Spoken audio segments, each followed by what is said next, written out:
ओम श्री राधा कृष्णभ्यो नमः। श्रीमद्भागवत महापुराण प्रथम स्कंद अध्याय 12। परीक्षित का जन्म। शौनक जी ने कहा, अवस्थामा ने जो अत्यंत तेजस्वी ब्रह्मास्त्र चलाया था उससे उत्तरा का गर्भ नष्ट हो गया था, परंतु भगवान ने उसे पुनः जीवित कर दिया। उस गर्भ से पैदा हुए महाज्ञानी महात्मा परीक्षित के, जिन्हें सुखदेव जी ने ज्ञानोपदेश दिया था, जन्म कर्म मृत्यु और उसके बाद जो गति उन्हें प्राप्त हुई वह सब यदि आप ठीक समझे तो कहें। हम लोग बड़ी श्रद्धा के साथ सुनना चाहते हैं। सूत जी ने कहा, धर्मराज युधिष्ठिर अपनी प्रजा को प्रसन्न रखते हुए पिता के समान उसका पालन करने लगे। भगवान श्री कृष्ण के चरण कमलों के सेवन से वे समस्त भोगों से निष्प्रिय हो गए थे। शौनकादिक ऋषियों, उनके पास अतुल संपत्ति थी। उन्होंने बड़े बड़े यज्ञ किए थे तथा उनके फलस्वरूप श्रेष्ठ लोगों का अधिकार प्राप्त किया था। उनकी रानियां और भाई अनुकूल थे। सारी पृथ्वी उनकी थी। वे जम्बू द्वीप के स्वामी थे और उनकी कीर्ति स्वर्ग तक फैली हुई थी। उनके पास भोग की ऐसी सामग्री थी जिसके लिए देवता लोग भी लालायित रहते हैं, परंतु जैसे भूखे मनुष्य को भोजन के अतिरिक्त दूसरे पदार्थ नहीं सुहाते, वैसे ही उन्हें भगवान के सिवाय दूसरी कोई वस्तु सुख नहीं देती थी। शौनक जी उत्तरा के गर्भ में स्थित वह वीर शिशु परीक्षित जब अवस्थामा के ब्रह्मास्त्र के तेज से जलने लगा, तब उसने देखा कि उसकी आंखों के सामने एक ज्योतिर्मय पुरुष है। वह देखने में तो अंगूठे के भर का है, परंतु उसका स्वरूप बहुत ही निर्मल है। अत्यंत सुंदर श्याम शरीर है। बिजली के समान चमकता हुआ पीतांबर धारण किए हुए हैं। सिर पर सोने का मुकुट झिलमिला रहा है। उस निर्विकार पुरुष के बड़ी ही सुंदर लंबी लंबी 4 भुजाएं हैं। कानों में तपाए हुए स्वर्ण के सुंदर कुंडल हैं। आंखों में लालिमा है। हाथ में लूके के समान जलती हुई गदा लेकर उसे बार बार घुमाता जा रहा है और स्वयं शिशु के चारों ओर घूम रहा है। जैसे सूर्य अपनी किरणों से कुहरे को भगा देते हैं, वैसे ही वह उस गदा के द्वारा ब्रह्मास्त्र के तेज को शांत करता जा रहा था। उस पुरुष को अपने समीप देखकर वह गर्भस्थ शिशु सोचने लगा कि यह कौन है। इस प्रकार उस 10 मास के गर्भस्थ शिशु के सामने ही धर्म रक्षक का प्रमेय भगवान श्री कृष्ण ब्रह्मास्त्र के तेज को शांत करके वहीं अंतर्ध्यान हो गए। तदंतर अनुकूल ग्रहों के उदय से युक्त समस्त सद्गुणों को विकसित करने वाले शुभ समय में पांडु के वंशधर परीक्षित का जन्म हुआ।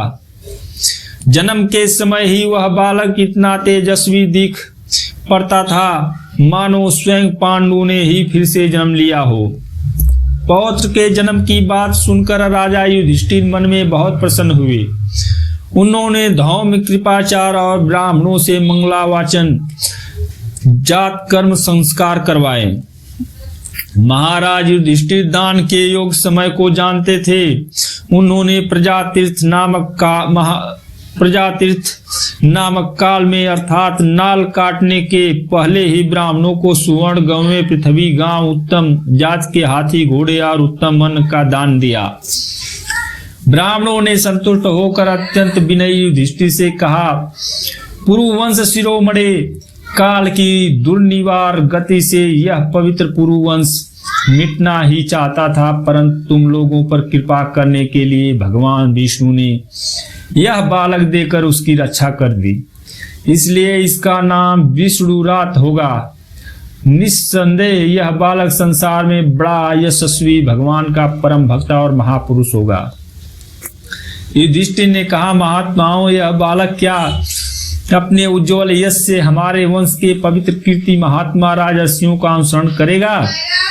ब्राह्मणों ने कहा, धर्मराज, यह मनुपुत्र इक्ष्वाकु के समान अपनी प्रजा का पालन करेगा तथा दशरथ नंदन भगवान श्री राम के समान ब्राह्मण भक्त और सत्य प्रतिज्ञ होगा। यह उसी नर नरेश शिवी के समान दाता और शरणागत वत्सल होगा तथा याज्ञिकों में दुष्यंत के पुत्र भरत के समान अपने वंश का यश फैलाएगा। धनुर्धरों में यह सहस्त्रबाहु अर्जुन और अपने दादा पार्थ के समान अग्रगण्य होगा। यह यज्ञ के समान दुर्धर्ष और समुद्र के समान दुस्तर होगा।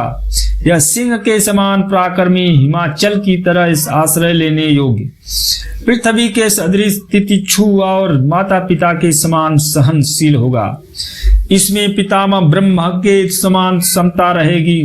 भगवान शंकर की तरह यह कृपालु होगा और संपूर्ण प्राणियों को आश्रय देने में यह लक्ष्मीपति भगवान विष्णु के समान होगा। यह समस्त सद्गुणों की महिमा धारण करने में श्री कृष्ण का अनुयायी होगा। रंतिदेव के समान उदार होगा और अयाति के समान धार्मिक होगा। धैर्य में बलि के समान और भगवान श्री कृष्ण के प्रति दृढ़ निष्ठा में यह प्रहलाद के समान होगा। यह बहुत से अश्वमेध यज्ञों का करने वाला और वृद्धों का सेवक होगा। इसके पुत्र राजर्षि होंगे। मर्यादा का उल्लंघन करने वालों को यह दंड देगा। यह पृथ्वी माता और धर्म की रक्षा के लिए कलयुग का भी दमन करेगा। ब्राह्मण कुमार के श्राप से तक्षक के द्वारा अपनी मृत्यु सुनकर यह सबकी आसक्ति छोड़ देगा और भगवान के चरणों की शरण लेगा। राजन व्यास नंदन सुखदेव जी से यह आत्मा के यथार्थ स्वरूप का ज्ञान प्राप्त करेगा और अंत में गंगा तट पर अपने शरीर को त्याग कर निश्चय ही अभय पद प्राप्त करेगा। ज्योतिष शास्त्र के विशेषज्ञ ब्राह्मण राजा युधिष्ठिर को इस प्रकार बालक के जन्म लग्न का फल बतलाकर और भेंट पूजा लेकर अपने अपने घर चले गए। वही यह बालक का संसार में परीक्षित के नाम से प्रसिद्ध हुआ, क्योंकि वह समर्थ बालक गर्भ में जिस पुरुष का दर्शन पा चुका था उसका स्मरण करता हुआ लोगों में उसी की परीक्षा करता रहता था कि देखें इनमें से कौन सा वह है। जैसे शुक्ल पक्ष में दिन प्रतिदिन चंद्रमा अपनी कलाओं से पूर्ण होता हुआ बढ़ता है, वैसे ही वह राजकुमार भी अपने गुरुजनों के लालन पालन से क्रमशः अनुदीन बढ़ता हुआ शीघ्र ही सयाना हो गया।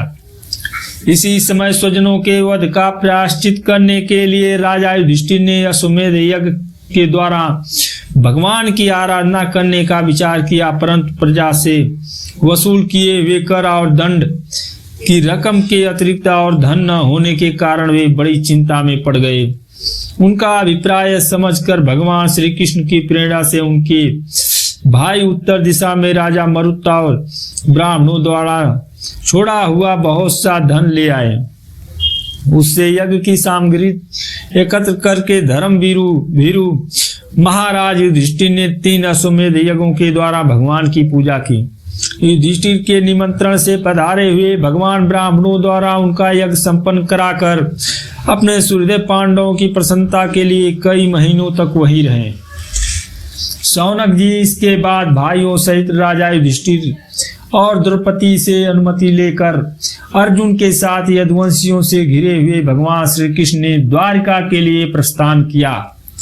इति श्रीमद्भागवते महापुराणे पारमहंस्यां संहितायां प्रथम स्कंदे नैमिषोपाख्याने परीक्षित जन्म धूतकर्षो नाम द्वादशो अध्यायः समाप्त। ओम नमो भगवते वासुदेवाय। राम जी देवाय कृष्ण देवाय।